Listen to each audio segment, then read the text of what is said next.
I'll top of the morning to ya.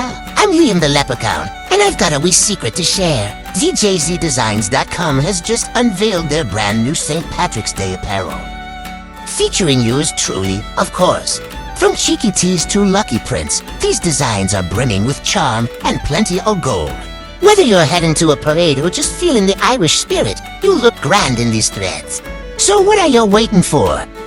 Skip the rainbow and head straight to ZJZDesigns.com. You'll find the pot of gold in your cart. No magic required. ZJZDesigns.com, where style is always in season. The All About Nothing podcast may have language and content that isn't appropriate for some. Listener discretion is advised. Welcome, Nothingers, to the All About Nothing podcast. Happy New Year. It's 2026. Let's hope for certain that 2026 outshines 2025, because I think for a lot of us, we were desperate to get out of that year. This is episode number 288. I am Barrett Gruber, joined by Mr. Zach King. Hello, Zach. Happy New Year. Hey, Barrett. How's it going? It's going. It is going. Please subscribe and share the show. That's how we get new listeners. Also, please consider supporting the show financially by visiting theallaboutnothing.com and becoming an official member, proudly calling yourself a true nothinger. I have more details on that at the end of the show. If you can't do that, please give us a 5-star review, a like, and follow us across all social media. You can find links at theallaboutnothing.com. Hey, real quick before we get into it, we're going to have Brian Mays, and I'll introduce him again. He, of course, is the director of the Jackson Teen Center. We'll discuss some things going on there, as well as some current events. But it is 2026 now, and it is going to be an election in November. My hope is that we are going to have every single potential office filled with candidates running. That we don't have any of these seats in open elections, or possibly have anyone running unopposed. Our hope is that if you have any thoughts or desires of running for office, please do it. You know, even if you just pay the filing fees and have your name on the ballot. You know, campaigning is hard, but signing up is easy. So let's make sure everybody does it. All right. It is an honor to introduce Mr. Brian Mays to the show for the third time. He's a 3-timer now, known affectionately to his community as Mr. BB, a Charlotte native and U.S. Air Force veteran. Brian's journey has been defined by a deep commitment to service and inspiration. After 20 years career as a national gospel performer, he transitioned his focus to the heart of the community, serving for 2 decades as the director of family life outreach. Since 2014, he is the director of the Jackson Teen Center. Brian has cultivated one of the most successful teen programs in the nation. Under his visionary leadership, the center boasts a staggering 90% rate of members transitioning into college or military service, whether through the initiative career training like the JET program or the high energy summer grind initiative. Brian remains a tireless mentor dedicated to changing the trajectory of young lives for the better. Welcome, Brian, to the show. And also, just to mention, it has been episodes since your last appearance, or no, I guess not 73. You were on with us before the elections, but 215, I think, was the one where we spotlighted you in the program. How is it going? It is going absolutely amazing, to be honest with you. There's been some things that have happened as far as our relationship with the Boys and Girls Clubs. But the journey is still awesome. I mean, anytime you're serving young people and you're able to watch, you know, them moving on to the next level, you know, our most notable person as of late is Joyce Edwards. And Joyce Edwards plays for USC women's basketball. But a lot of people don't know Joyce Edwards left here with about a 5.6 GPA. And, you know, and I used to joke with her all the time. And I said, well, Joyce, you know, I had a 5.6 too. She said, really, Mr. BB? I said, sure. I said, I added all of them up, 1.2 here, 1.5. And we get a good laugh out of that. But what people don't know, I think people look at some of our young people as just they're athletes and that's it. But they actually created a major for Joyce, because Joyce is just brilliant. I mean, she was a tutor through our Making a Conversation program at Jackson, and which is a new name now. But she's we also have Gigi Jackson, plays for the Memphis Grizzlies in the NBA. And so we've had some notable athletes. We also have some notable people like Jai Nunley, who was, I think we talked about her last time. She was actually homeless 3 times. And but she is now a college graduate. She's a lieutenant in the United States Army. She graduated from Presbyterian College, but she's also police officer in Clinton, South Carolina. She stayed there. So there are some not famous names, so to speak, but there are definitely some young people that are serving our country. So we're still proud of that, and we want to continue to do that. Yeah. You mentioned to me, and I guess we're just going to jump right into it because you mentioned to me that you all are no longer affiliated with the Boys and Girls Club of America. Can we discuss what happened to that? Okay. And of course, there's a lot of things going on because this just officially took place January 1, where we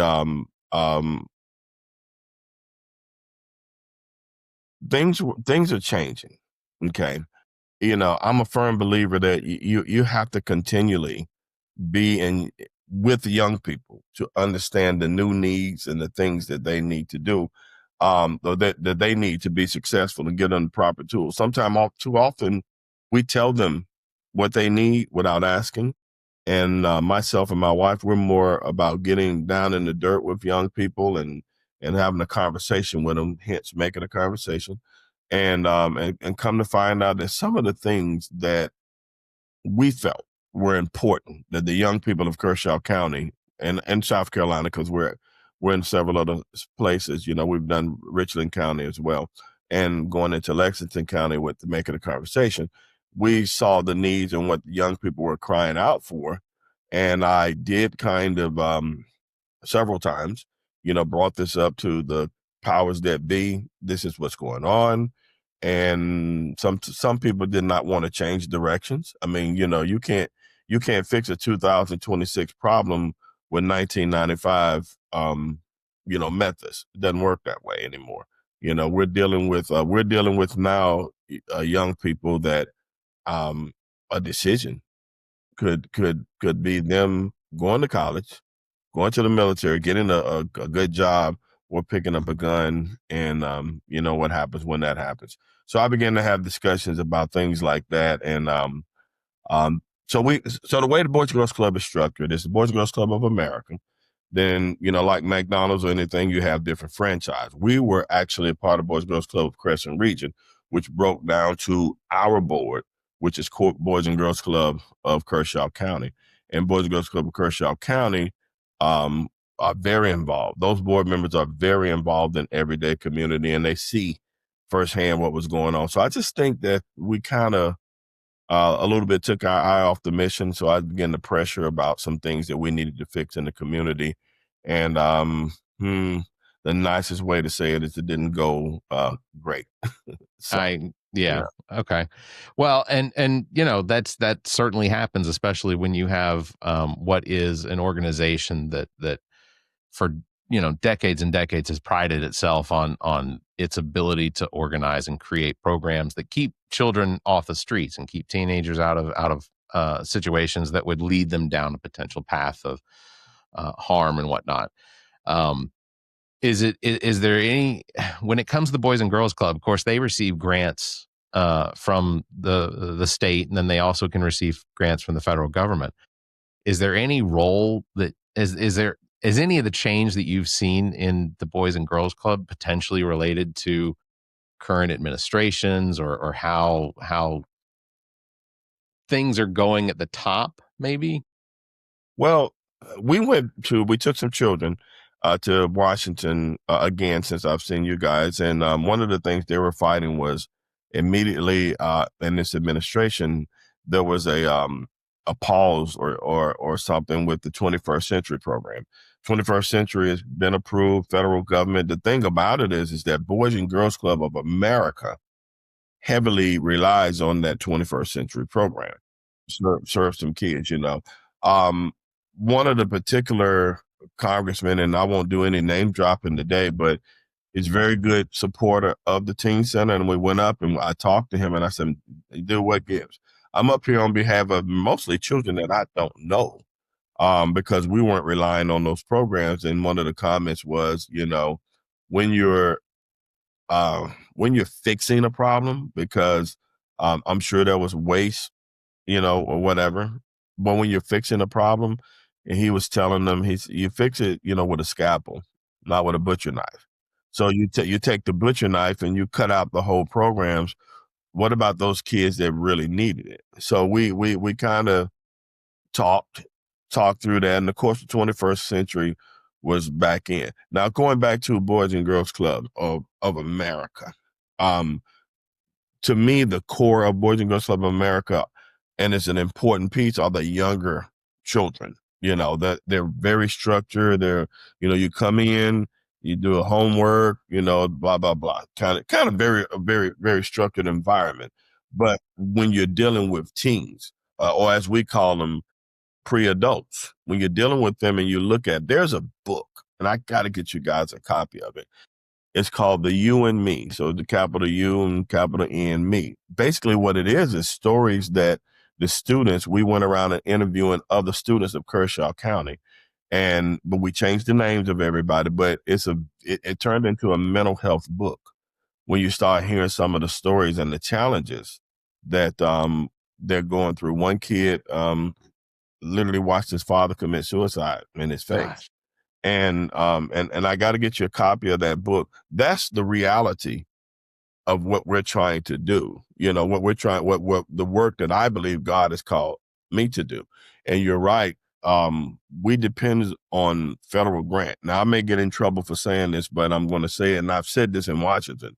A person sitting behind the desk who never serves, who has no empathy of what we're dealing with, should not be the person that makes the decision on where the funding goes. Because you don't know. You just don't know. Not anything bad about you. And that's Republican, Democrat. I personally am an independent. I think that I vote the best person, and I agree with you. I think that that we need some balance. So if you feel like running, I'll second that. You should be running. If you have the passion, and I should shut up because somebody told me to run for something, but I at this point I couldn't because of where I live. I live in Yeah. New Gulf. I serve in Camden.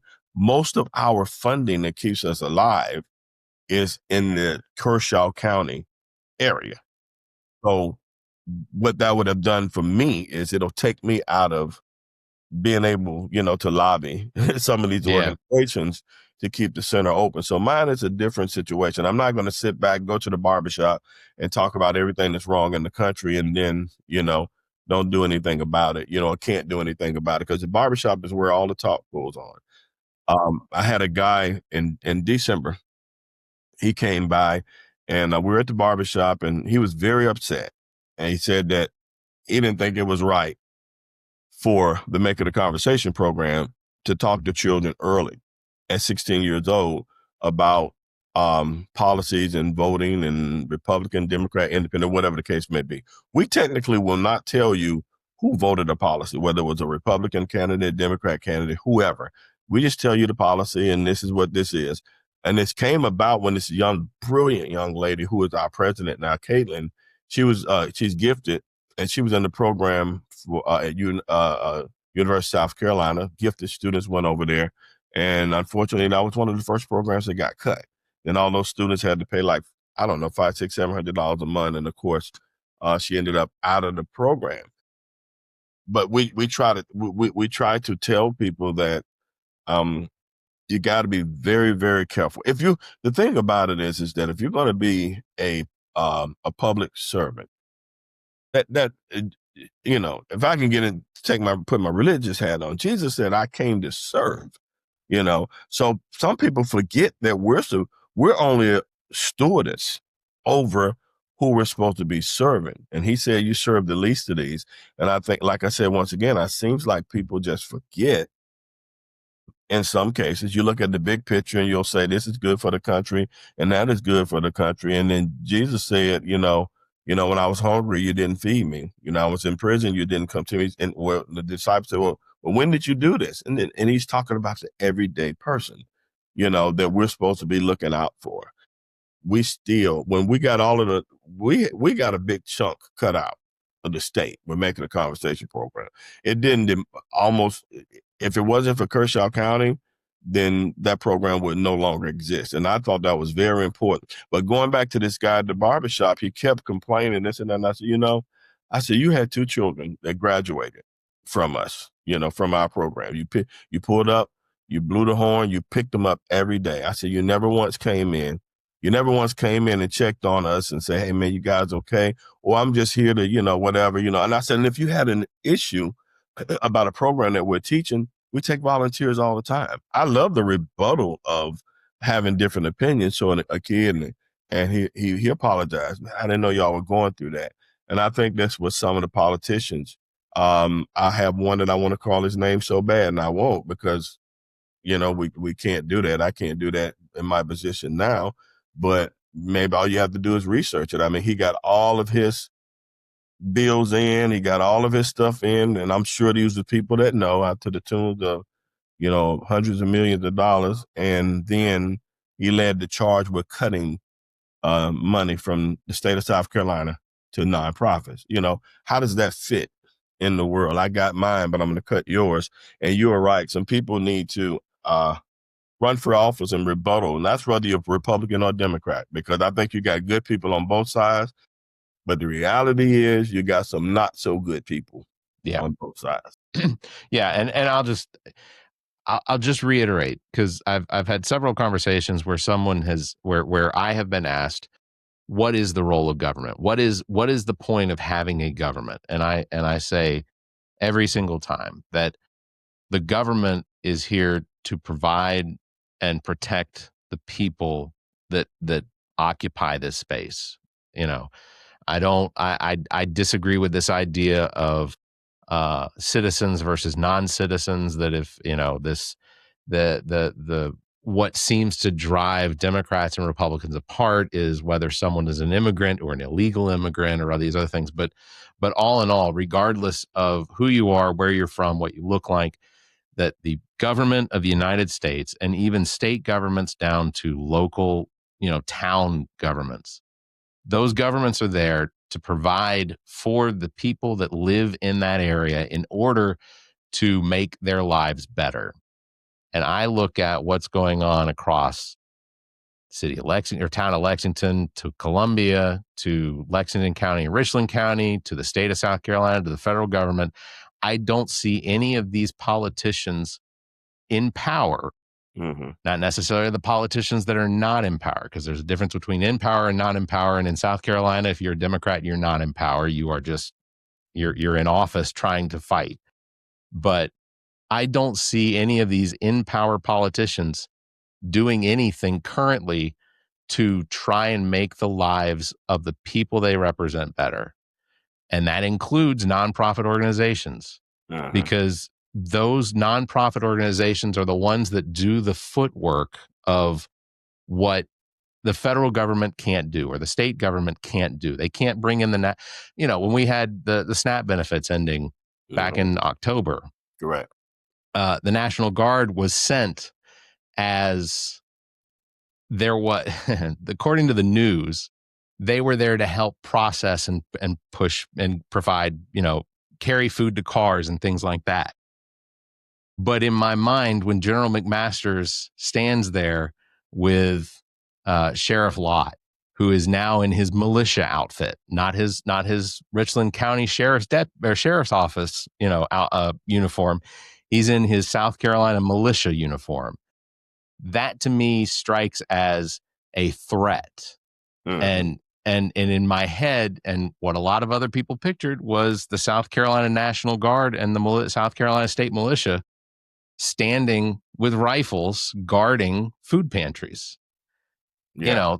It's the way that our state and federal governments sort of present themselves. And by providing grants that they don't then cancel for nonprofits, again, the nonprofits are what do all the footwork. They do all the legwork for everything. Mm-hmm. So, yeah. And one of the things that they do, and they do a very good job of it, is I spoke to a congressman last week, and we talked pretty regular. And he always said, he calls me Dr. Beebe, we have to help organizations like yours, and he named some others, because we're definitely a small part of what's, of trying to fix some problems. But when you look at the news, then you're going to see what's going on with Minnesota, true or fact. I haven't researched it, but they claim they gave millions of dollars to this place and they're not serving any children. So it's a fight that we as a people, okay, we have to get smarter on what we listen to and how we fight back. Because my question would be is that how come that is shown over and over and over and over, right? But when someone does something, there was another organization in Colombia that that were feeding, out of their pocket and blah, blah, blah. You saw that on the news one time. And so here's the catch to what it does is they give so little time, in my opinion, so little time to the people that are on the ground working. They give so little time to that. And then those people on the ground see that it's so little money till everybody begins to fight over that small money. And they're putting each other down. They're not looking. No organization is perfect. I don't care who they tell you they are. They're not perfect. There's some issues because you're fighting every day to change issues. But they begin to fight. So they're not doing this and they're not doing that. And then people fight over so little while somebody else runs off and they grab the lion's share of the money and they get their things out. And that's kind of the way that worked. Going back to your point, I did not see that a particular picture or interview, but you got to think about this. We're part of this state of South Carolina.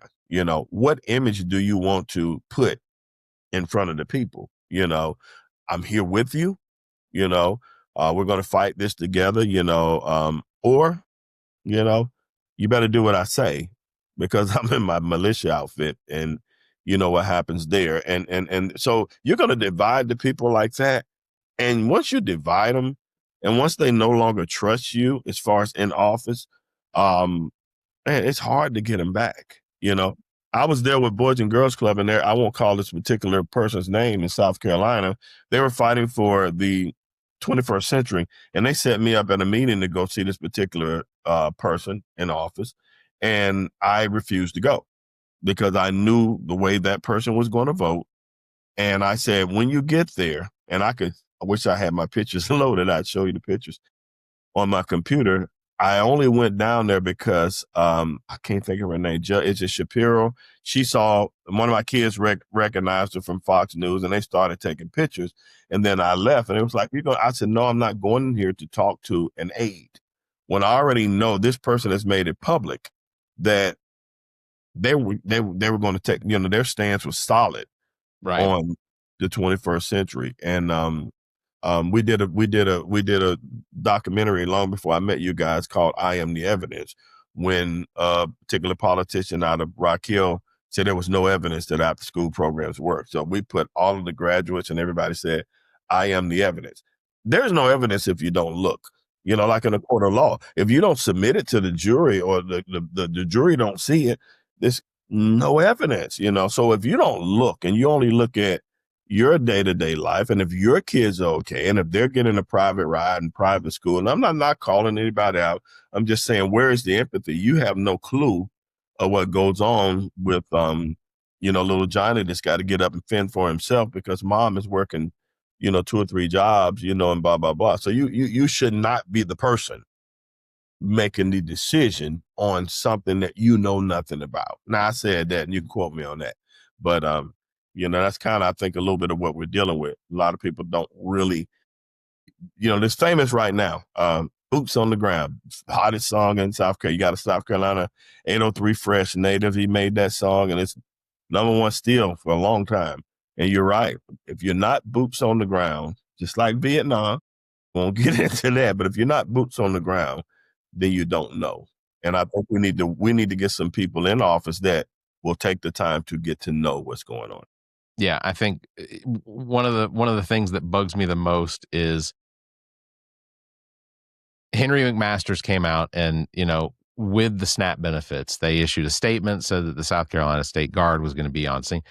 For me, it's all about optics. If you want to portray the National State Guard and the state militia as being a I guess, a warm feeling, then you don't take a nationally recognized sheriff and dress him up as a character for what was an oppressive state militia here in South Carolina, especially during the late 50s, 60s into the 70s, when it came to the racism and the bigotry of what the National Guard, not the National Guard, sorry, the state South Carolina state militia was used for, was suppression. And you took a sheriff that is the sheriff of Richland County, that is a considerably Democrat blue county, that represents a larger portion of the black population in South Carolina, and you dress him up as a character for the optics. It's for me, if a politician wants a message to come across a certain way, then use those optics to the success of what it is you're trying to do. Correct. Yeah. And that's one of the together. things. Yeah. And you know, I get it. McMaster's would have them all dress up in Revolutionary Guard outfits if he could, because that's what he remembers from his early days.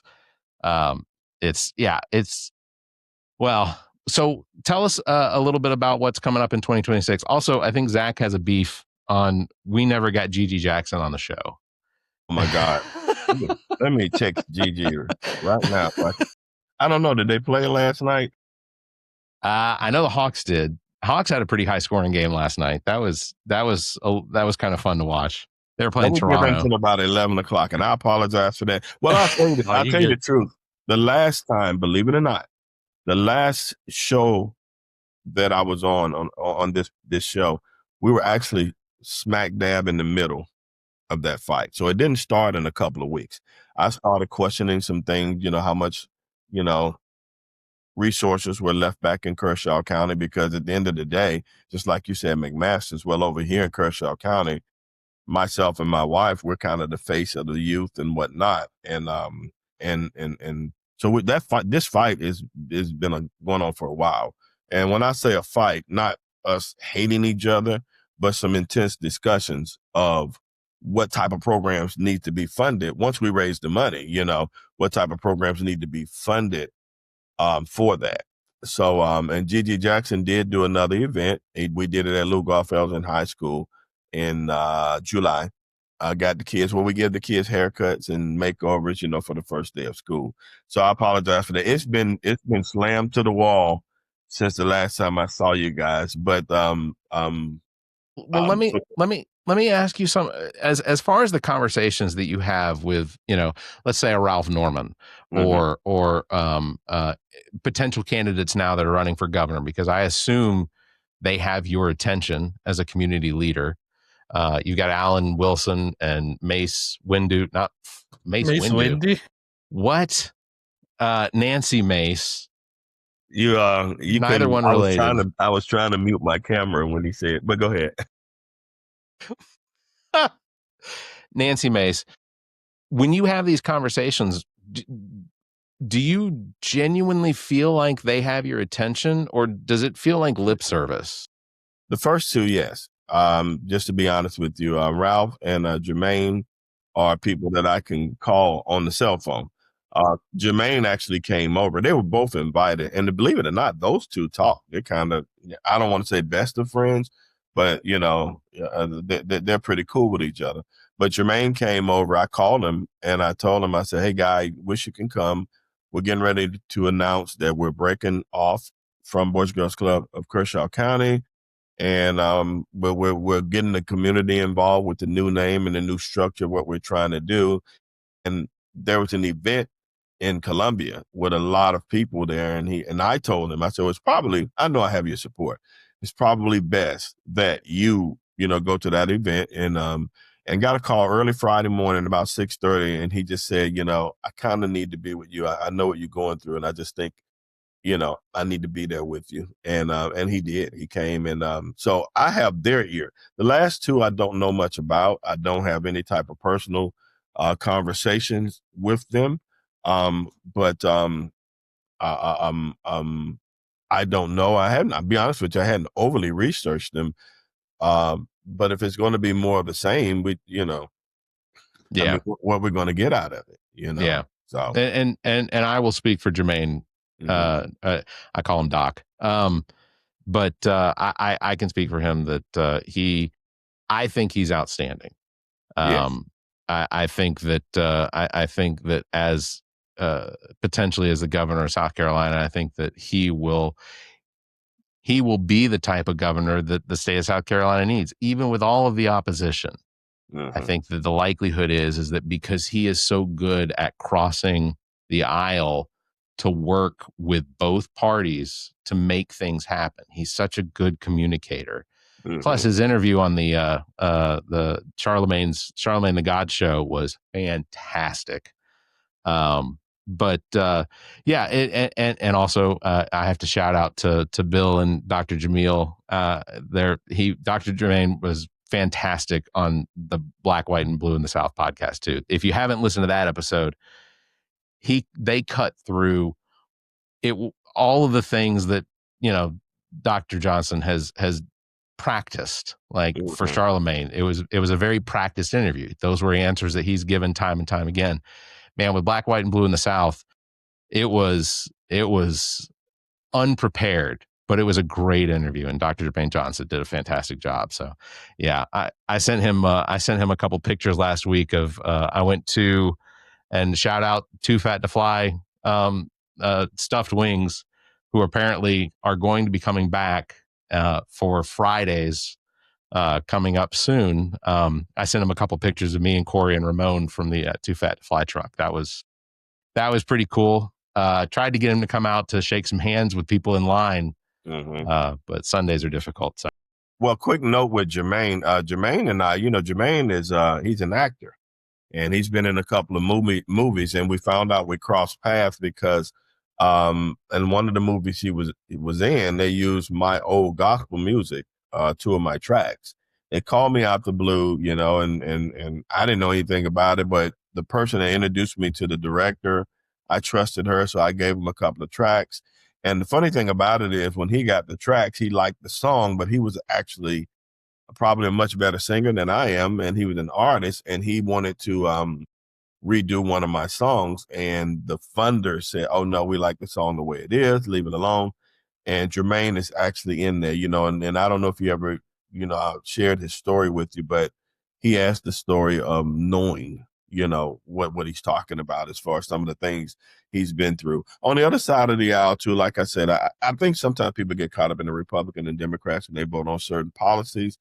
But as far as us, Ralph, on the other hand, just like Jermaine, have been big supporters of that teen center, and he still is. He's helped us out with some grant writers, and of course, it seems like every grant we run into, you're standing there wondering if this is the next one on the chopping blocks. Which amazes me that we have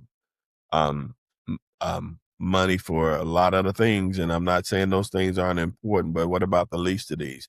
That seems to be what you cut to get to another place. And is it good, better for the country?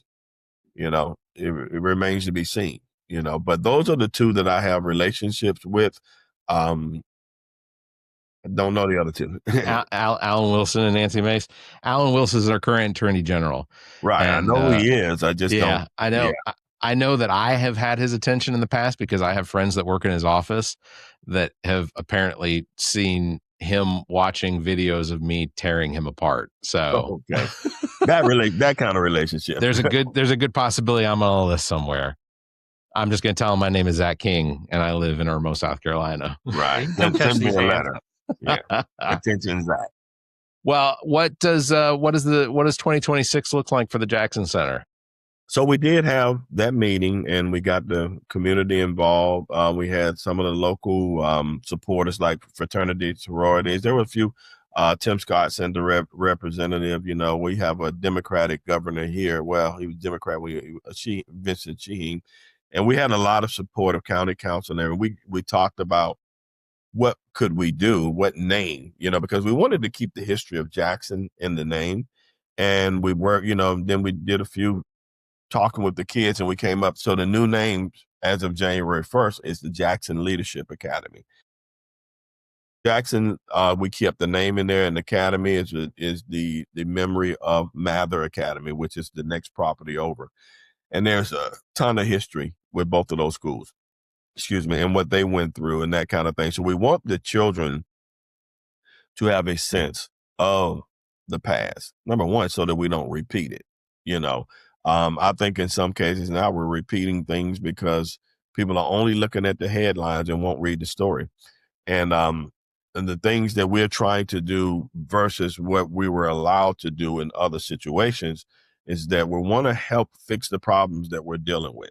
Right now, first of all, I love, you guys, when you're on the phone, what's the first thing we're talking about? Sports. I was an ex-football player, and I tell people this, and only football players understand this on high school football. Said I love Friday night when you're looking for a victory and Saturday morning when you found it. Because we all find the victory in the barbershop. If he'd had just did this, or if he had done that, we could have won. But all that is hindsight.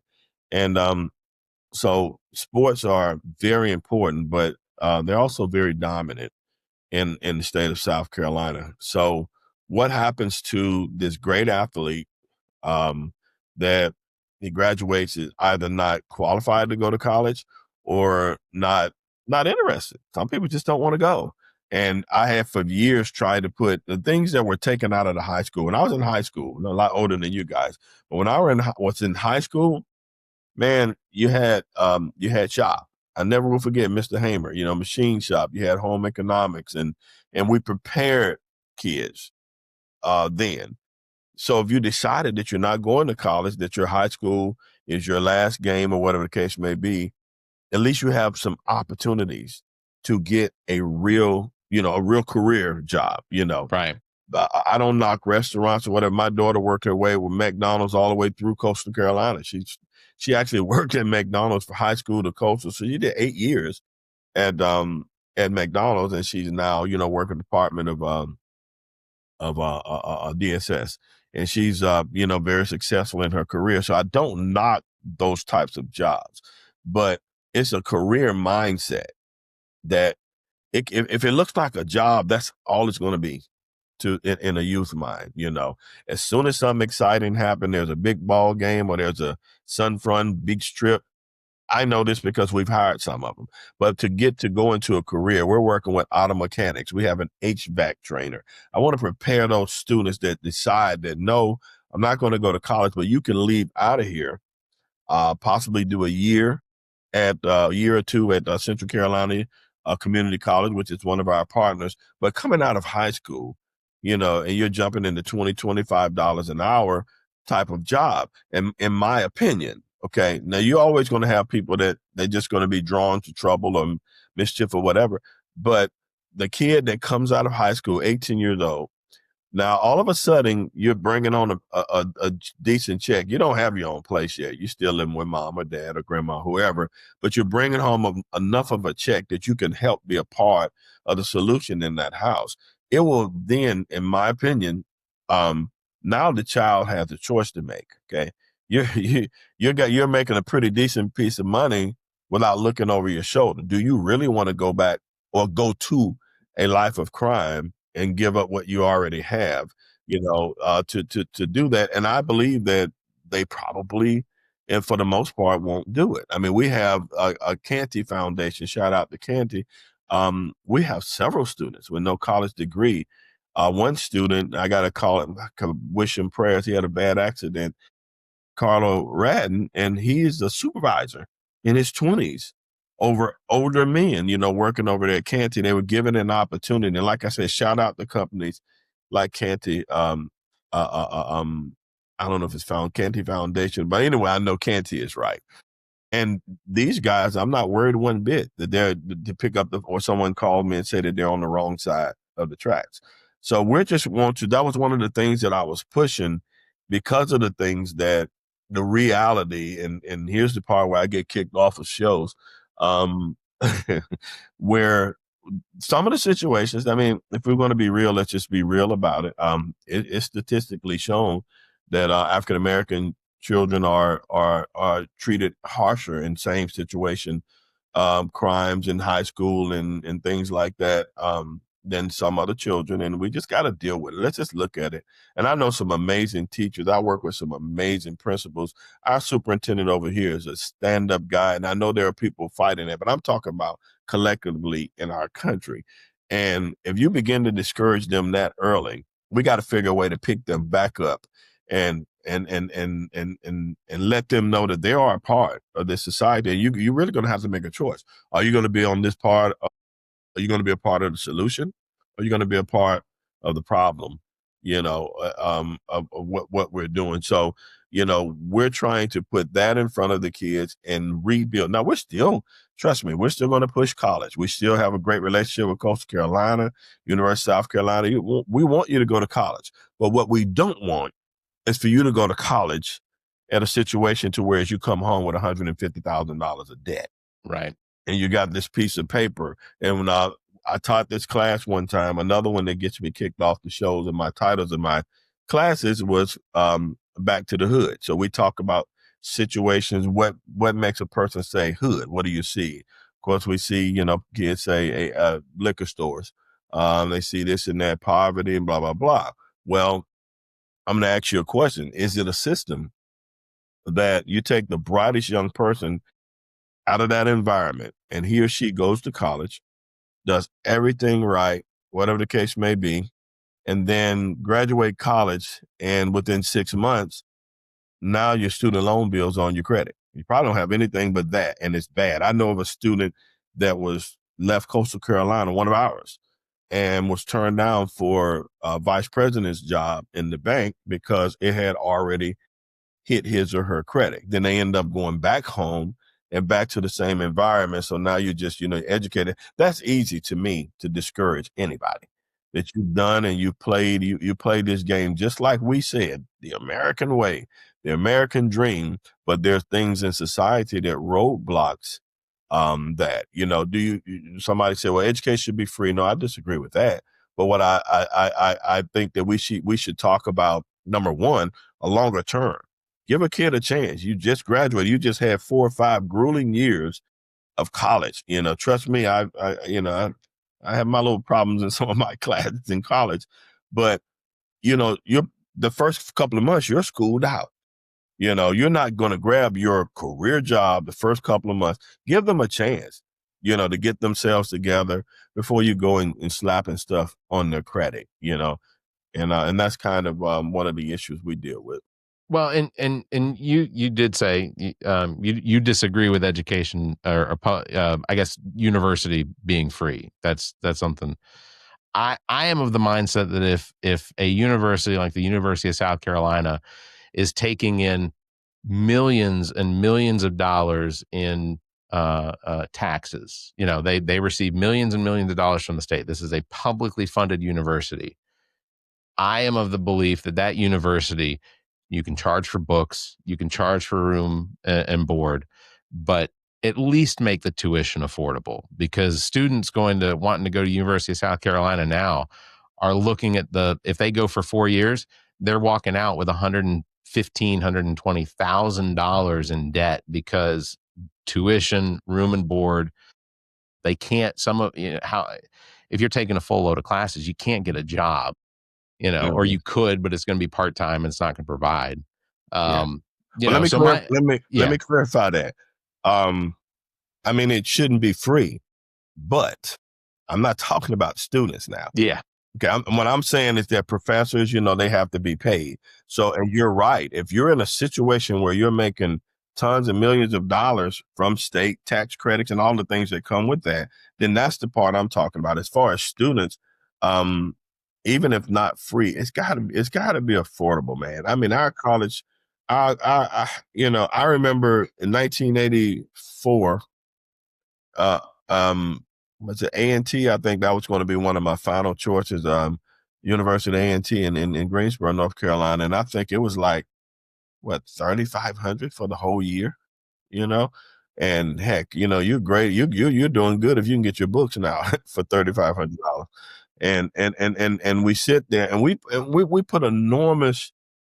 Now we're talking about the financial side of it, but then we put the enormous pressure of you performing being the best in your class. And I think we got to look at what I commend some of the countries that I read about that have free education. I'm saying basically the professors can't teach for free, and Right. the people that are, No, completely agree. Right. Yeah. But you're absolutely right. I think we got to revamp. We got to take another look at from the student standpoint. Just based on my research alone, the relationship between the universities and the loan organization, the banks, and the ability for the federal government to just continue to allow for the expansion of how much money is available, because there's correlating data that if you have a loan, if you have Fannie Mae that can continue to increase the amount of money that they have available for students to take out, then there's correlating data that says the universities get to charge more. So Fannie Mae increases how much is available, the universities increases how much it's going to cost. And that to me is part of what's gotten out of hand with the education system post graduation from high school. So right. And then the question is, for what you're adding in your fees, is that reasonable of what type of job that child could find? Completely agree. Match your fees. So whereas you're raising Fannie Mae and then you're raising the fees, somewhere in there should be but we can prove now that students are making X amount of dollars, right, to match what you just taught them, right. And I think it definitely needs some sitting down at the table. Politician wants my vote. They can propose a change to the education loan system that if the loan was used explicitly for tuition and books, not room and board, not meal plans, nothing like that, but if it was just tuition and to books for school, then those loans should be interest free. So eliminating the interest. Let's use South Carolina or any SEC school sports wise. The SEC alone last year was around, each school got $52.6 million. Just from the SEC. That doesn't count your NCAA, your bowl payouts, any of the other things that you could be. So a sliver of that, I'm talking the slightest sliver, would be substantial to go towards the educational part of the college that you are a part of. Well, the thing about it is too, are you willing to invest in the youth of America? Are you willing to invest? You got some bright kids that are nowhere near a college because they couldn't afford it. And that might have been a kid that helped cure cancer or help build a car. Of course, if you build a car that can run on water, you'll probably get missing, but that happened. Absolutely. I thought about that because I was reading that story last night. Yeah.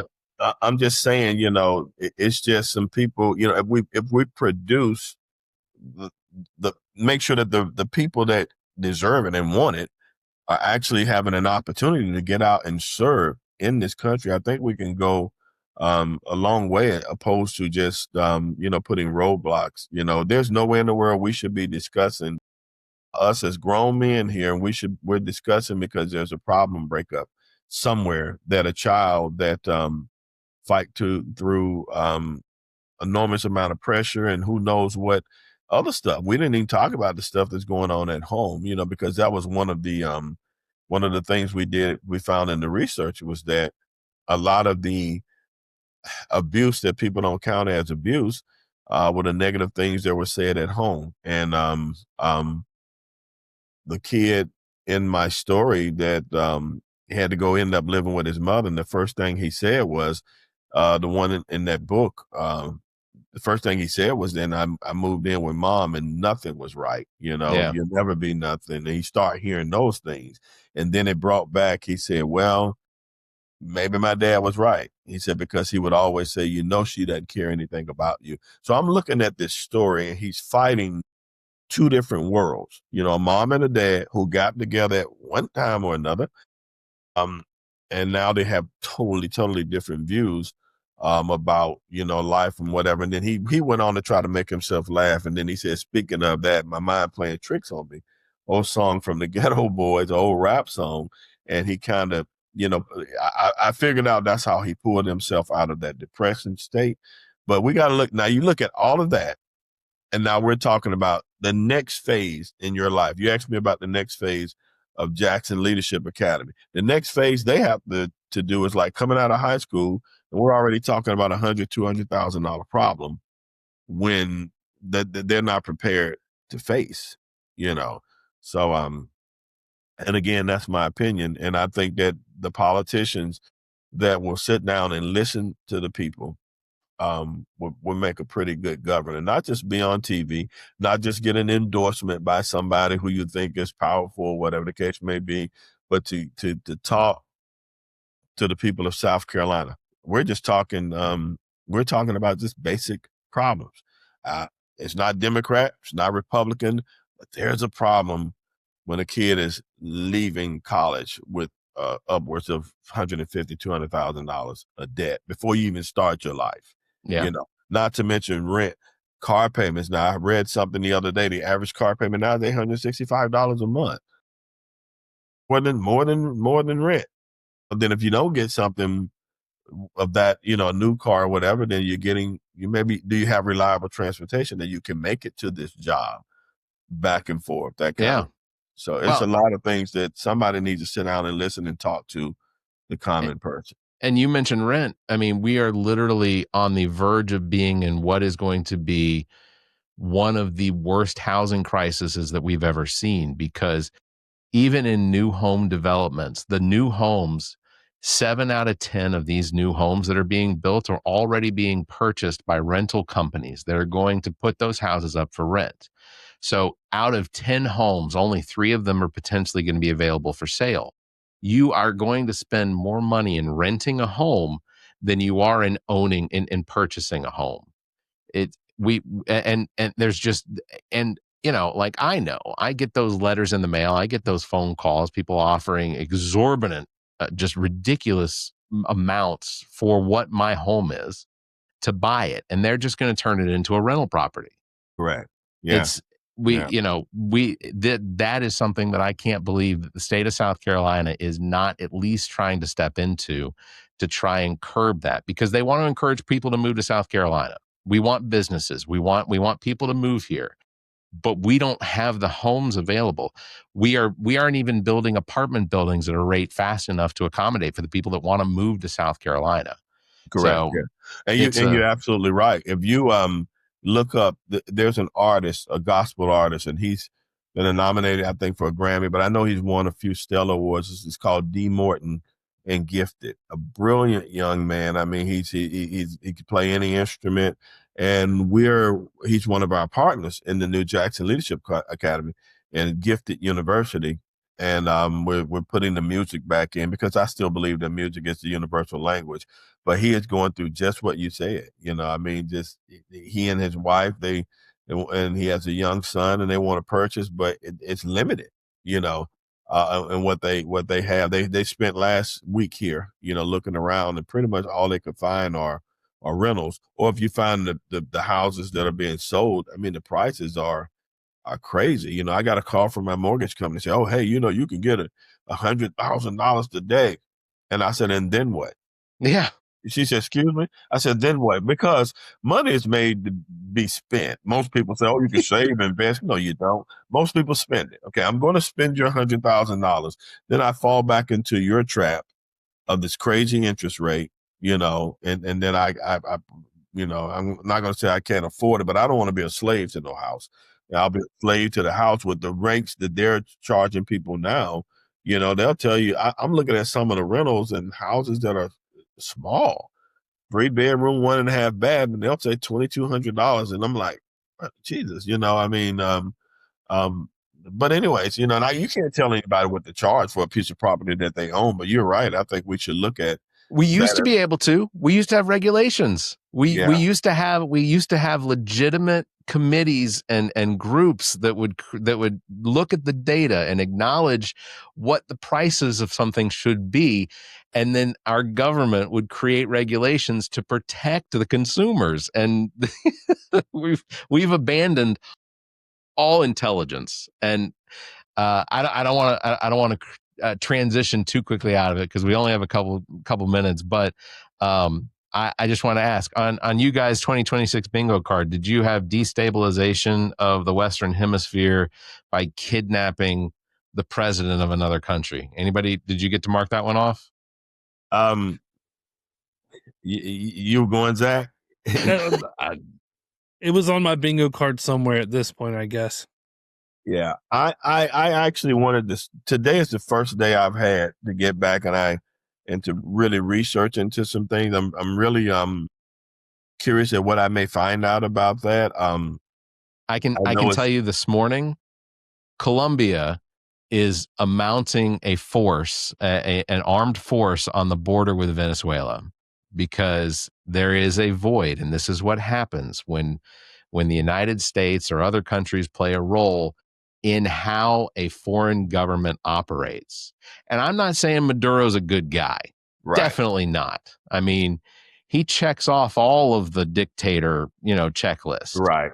Yeah. He came to power through populist movement. He held power by eliminating or arresting his opposition, so he's, he also has created an economy that is on the verge of collapse. One of the Venezuelan, the country of Venezuela sits on top of what is considered to be the largest verified oil deposits available on the planet, more than Saudi Arabia or any of the Middle East, more than Canada.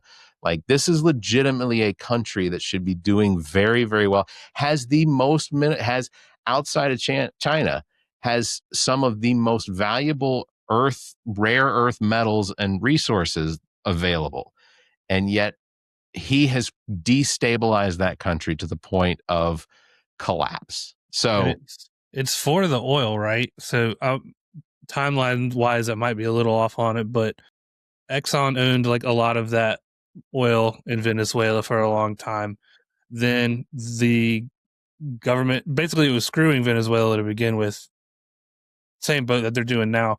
Then they had a dictator, and George Bush Sr. had backed Maria Mercado or whatever her name was. Her name might be completely wrong, to overthrow the government and get back in there. It didn't happen. So she had to leave. She still, who was talking to Trump, offered her Nobel Peace Prize in honor of him or whatever. Yeah. And so basically the world trades oil on the US dollar. And there's these other offshoots of oil that countries that may start trading not in American dollars for oil. Doesn't bode well for America. So go get that stockpile of it. This is all about oil. Right. So, well, the thing about it is that I think one of the dangerous things is, and this is Brian's opinion. I can't go to my neighbor house and tell them what they need to do with their garage door or whatever the case may be, whether I agree or disagree with it. Now, if you have to move a dictator, that's happened in history. But the question is that concerns me is that, how, even on the world stage, I know it's not going to look good that we go in and as Americans and we police this country, and that's going to turn that fight into what Zach just said. It'll be an oil fight, and it won't be a fight about human rights or anything like that. And I'm, definitely concerned will the people of Venezuela be okay? Will they be able to live in peace as much as possible in their country? I'm going to spend some time on that today. I want to just research it because I know when we get back to school and make it a conversation, that's going to be a topic, and I want to be prepared for it. But what do you guys think? I mean, what do you think is going to happen in the next? Here's my concern over what happens with Venezuela is that the United States, Donald Trump and his administration, has now left a void of power in Venezuela.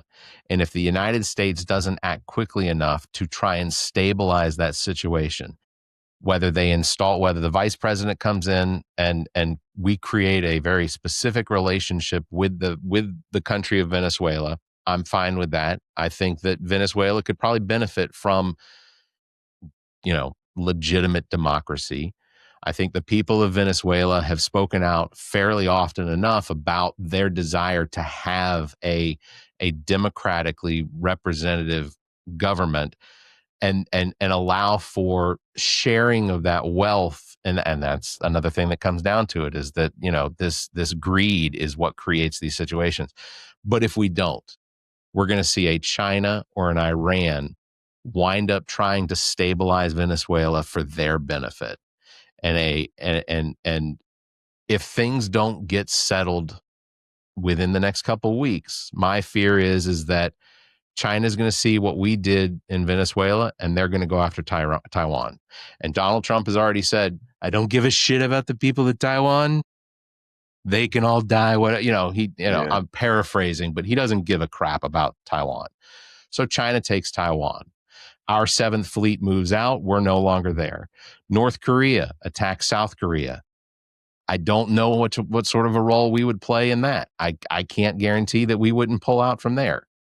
China now, North Korea takes South Korea, and we see Israel attack Iran. It's, what we have is just several just burning fires, and we're going to all from one desire for greed and oil. That's the other thing that I was thinking last night. Like I said, we got down to Myrtle Beach, and my wife and I both picked up a wicked cold, and we were trying to nurse ourselves. So I'll read for a little bit, then I doze off, that kind of thing. I think one of the concerns has to be what you just said. Will this become the way of doing business? Like we talked about the rentals in South Carolina. Well, that's now the way they do business. Will this become the way of doing business if you don't like a particular leader? And again, we all know, what this guy is or was or whatever the case may be. But at the end of the day, will that be the way of business that another country say, well, we don't like your guy, and we're gonna remove him? And you're right, there'll be so many different players on the world stage, and then who gets to police whom? Right. Who gets to say that he's a bad guy? And I'm not talking about this guy. I'm just talking about someone else. Could be someone else. Yeah, because even in America, there's never, I don't care what nobody says, there's never been a president where 100% of the American people love them. It's just not going to happen. So you're going to always have somebody that disagrees. So I think it's going to be very interesting to see what happens in the next few days. Unfortunately, I am in the big, I'm still, I thank God we were able to get some of our partners back as far as grants and things like that. But I'm going to be so concentrating on making sure that the Jackson Leadership Academy remains open and remains a safe place. We still feed the homeless in the community free every Sunday. You come by, and we don't just hand you a bag of food. You sit down at a table, decorated nice in our dining hall, and we have dinner. We don't even call it, we just call it dinner for the community. Last week, we had Christmas there, and each one of the people had their name, and they were able to go under the tree and get them something. It's kind of a sense of family. So I have so much stuff that we have to deal with. Like I said, I know the kids are going to want to talk about this, but right now the biggest thing is to keep the place open. I think not just Jackson, there are a lot of places that I think people running for governor or whatever, maybe it's local city council, they gotta start taking into consideration to fix the problems that are on the ground in your community. And then, then we can kind of worry about what's going on the world stage, but you can't ignore it because it's on 24/7. Yeah. Yeah. So, well, donations. Can people make donations to the Jackson Leadership Academy in order to help you guys out? Actually, absolutely. And I'll send you that link. We're putting that together. We're putting some fundraising, having a lot of fundraisers and things like this. Mostly, of course, we need the money, but then we also, it'll be about the awareness, of because I think people, they'll look at it and say, "Oh, wow, you guys send over 600 kids to college." That's just a number, 600. But when you start seeing the name, we'll put a name behind it. We'll tell you, we're very transparent with our information. And I think people will see the importance of why a place like Jackson should remain open, and stop. I'm not saying, like I said, once again, I hadn't overly researched the situation in Minnesota where they said they went to this place and the daycare and there were no children there. First of all, I'm very curious as to how you got millions and millions of dollars in a grant because I research grants all the time. So I'm not saying that's true or false or what's going on there, but that's what plastered the news, and they'll take programs like ours and so many other great programs in South Carolina and in the United States. And like I said, that gets buried. That's not controversial enough. Right. To do it. I'm gonna say this, and this be the last thing that gets you canceled, getting the show canceled. Taking a lot so far. There's a situation. Now, I'm going to try to tell you this story without bringing any names up. So when I first took on the position of director of this program, we were very new. We didn't know what was going on. We had a young lady that her business, they wanted to rent one of our classrooms. And the classroom was $250 a month, but she had to pay in cash, which I was totally against. And I went to the quote unquote powers that be.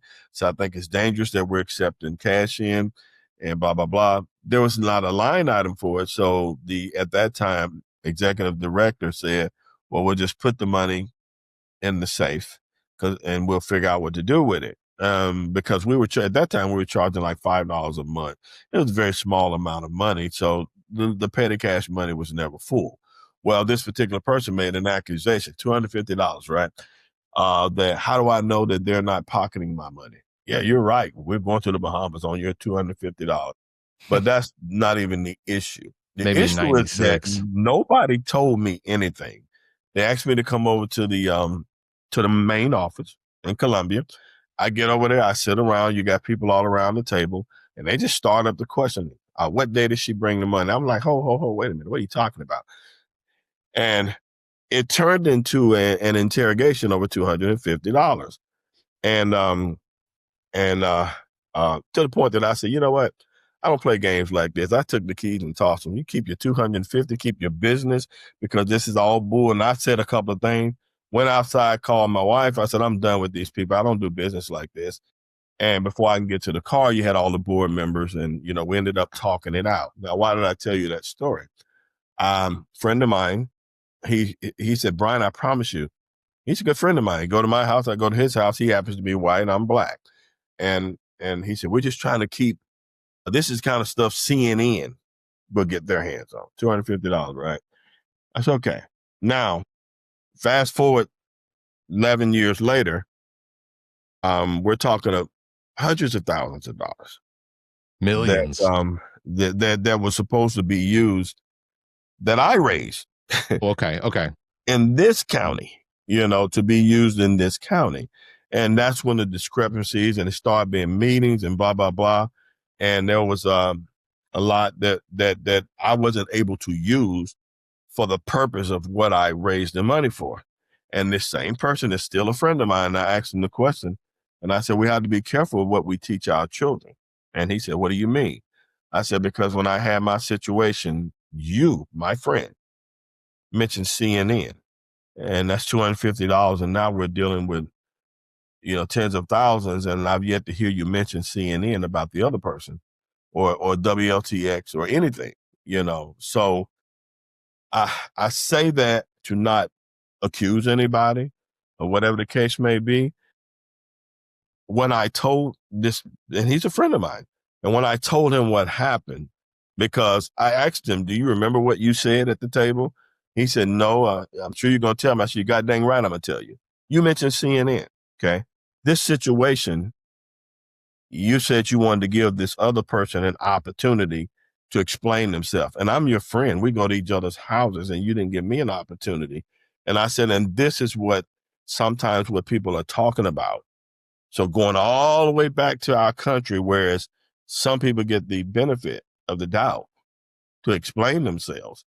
And I asked him, I said, so we've made some tremendous progress with making a conversation. When we first started making a conversation, it was 35 African-American young men in that class, myself, and at that time it was the sheriff before Sheriff Lee Bone. And we walked in the class, and the first question we asked was, how many of you would run if you see the police? Every hand went up. Every hand went up. But if you go to make it a conversation now, you'll see law enforcement and children having lunch together, interacting. You know, you could tell it's not staged. And I said, we've made all of these strides for trying to heal, at least here in Kershaw County. That's what making a conversation is about. Let's talk about it, whatever. We've made all of these strides to try to heal. And I said, but then when there's something that's just good, because this wasn't Brian Mays' money. This money was for the children of Kershaw County. I say, why don't you come and teach the next class and explain to them that some have to abide by the rules and others get the benefit of the doubt. So right. I hope I said that without accusing anyone, but because there's some stuff that's going on now from the legal side. But that was just a true and honest situation of what we're dealing with. We have to be very, very careful of telling the kids what's right and telling them do this, do that. And trust me, I have white and black and, you know, brown and blue and green, whatever you call it, you know, and we're one family. When those 200 kids come every day, we're one family, and we face some of the same problems every single day. And we're there. We even have a room. My wife just, I'm not going to say the name because I mess it up every time, but it's a partnership with Sandhills Medical, you know. I just say the reset room where you had a day. You can go in there by yourself, nice jazz music playing, you know, sit on the beanbag chair. We even have, every Thursday, we have counselors from Sandhills Medical Foundation that a kid can have someone to talk to, because we should be ashamed of ourselves as the men and women of this country. And we're putting that much pressure on young people. You know, not only the cyberbullying, you know, Gigi Jackson is big anti-bullying things and all of this stuff they go through. And we tell them, great, do this, do that, do this, and do that. And then they do everything right. I don't want them to run into situations like I did, you know. And when I told my friend that, I said, that's the problem. This happened in 2014. You didn't even remember what you said. Yeah. But I remembered it because I'm I people say, forget about it. You know, we had an intense conversation with another person that made the comment about slavery. So you never been a slave, and I never been a slave owner. So you should just forget about it. I said, well, let me ask you this question. Okay. If a woman gets raped, okay, and she goes through the trauma, the mental anguish of all of that, I said, who am I to tell her she should forget about it? Okay. If you're not the victim, even if you're not the person that did it, if you're not the victim, that never should be your answer. You know, I tell people all the time, I'm sorry that went on, you know, but, you know, I'm sorry you went through that. I said, it's a better way to answer that. A very popular preacher that I used to love, I won't call his name, I'll make another mess. He's a national preacher out of Texas. And I would get up religiously to watch his podcast because I thought he was a great teacher. And he made that one statement: I got the answer to slavery. Get over it. And I said, well, obviously you need to come to my course about generational wealth. Then you can understand why certain people can't get over it, you know, because when you can't set the stage and put a certain person on the 10-yard line, you running a 100-yard dash, and then you got to start at the beginning. So if you got to rebake, you can't just take the icing off the cake if the cake is nasty. You got to rebake the whole cake. So since we can't rebake the whole cake, we should never be in a position to tell somebody to get over anything. And that's white, black, whoever has gone through something. But the thing has to be, brother, man, Zach, you know, I'm sorry you went through that, man. Look, all I want to do is be here for you. You know, we can discuss slavery all day. We can also discuss how slavery is now, to me, in the prison system, which is one of the things that we want to talk about with our students about prison reform.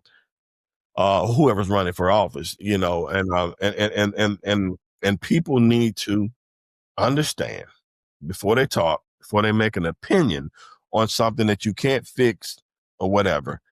Let me just be there for my brother, or let me just be there for my sister, and let me just be the listening ear. I don't have the solution. None of us do. What are you going to do about slavery? Now, we took the kids up on a college trip. We took them to Presbyterian College to the beautiful Western Carolina, which I think is one of the most beautiful campuses in the world, with the mountains and everything. And then we went over to the Trail of Tears.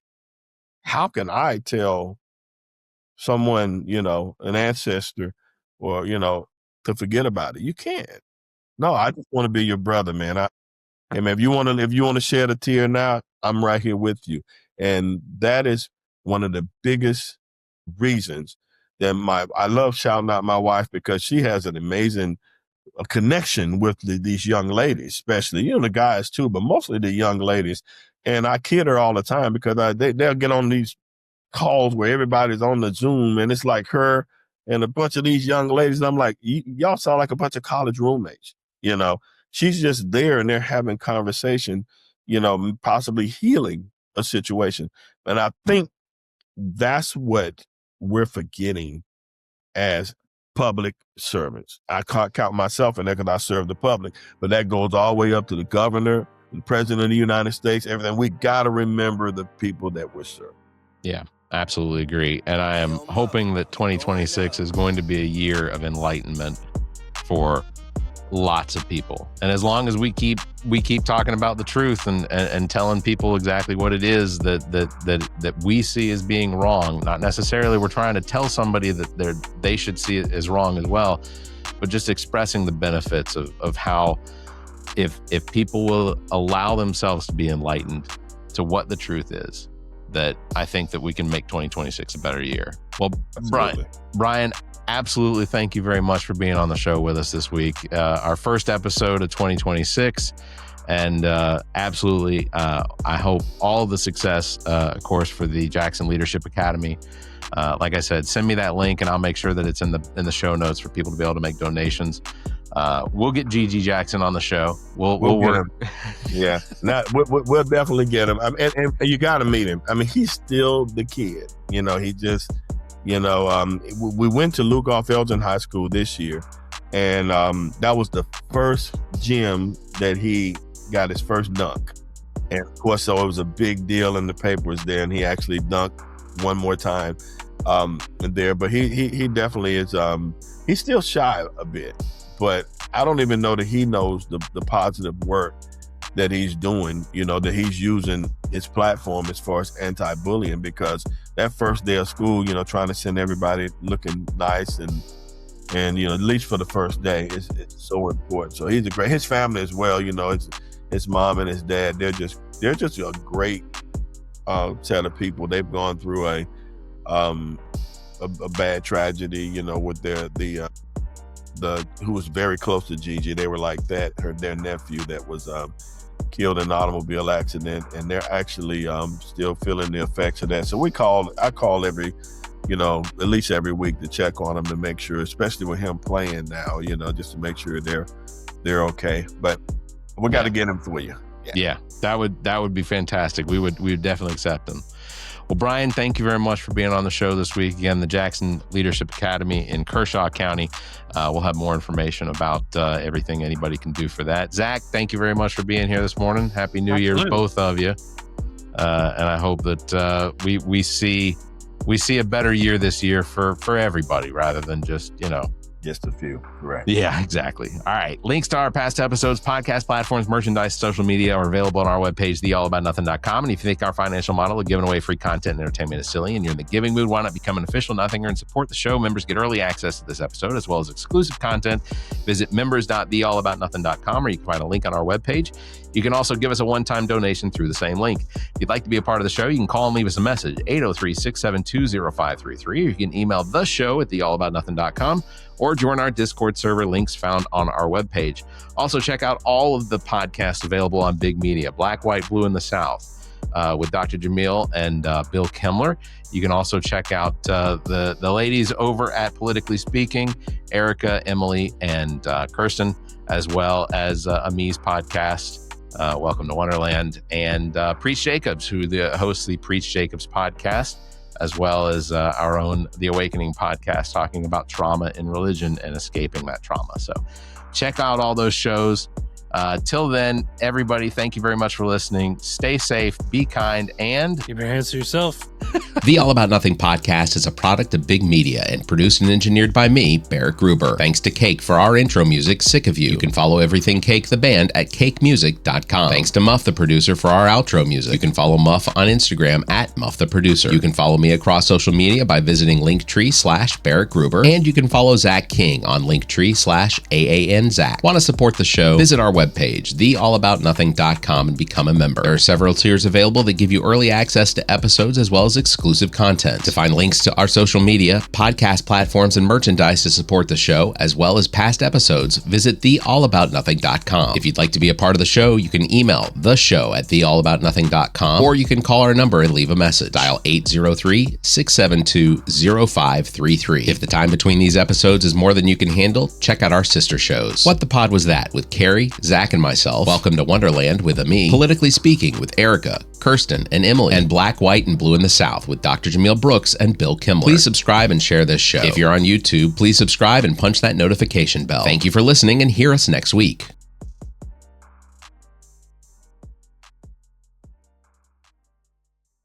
The preceding podcast is solely owned by the host or hosts and is distributed by Big Media, LLC. Copyright 2026.